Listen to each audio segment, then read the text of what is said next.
तुम्हाला माहिती आहे का, अक्षय तृतीया 3.5 मुहूर्तांपैकी एक का मानली जाते? अक्षय तृतीया म्हणजे असा दिवस जो कधीही संपत नाही.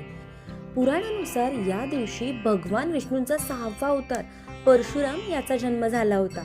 याच दिवशी त्रेतायुगाची सुरुवात झाली होती, म्हणजेच शुभ काळाची सुरुवात. आणि सगळ्यात खास म्हणजे या दिवशी केलेलं दान, जप, पुण्य हे अक्षय म्हणजे कायम टिकणारं मानलं जातं. इतकंच नाही तर गणपती बाप्पा यांनी ऋषी व्यास यांच्या सांगण्यावरून महाभारत लिहायला सुरुवात केली होती. आणि याच पवित्र दिवशी माता गंगा पृथ्वीवर अवतरली, म्हणून या दिवसाला दिव्य आणि पवित्र मानलं जातं. म्हणूनच या दिवशी कोणताही शुभ मुहूर्त पाहायची गरज नसते.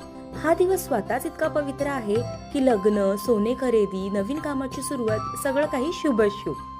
म्हणूनच अक्षय तृतीया 3.5 मुहूर्तांपैकी एक मानली जाते, कारण या दिवशी केलेलं प्रत्येक चांगलं काम तुमच्या आयुष्यात सदैव वाढतच राहतं.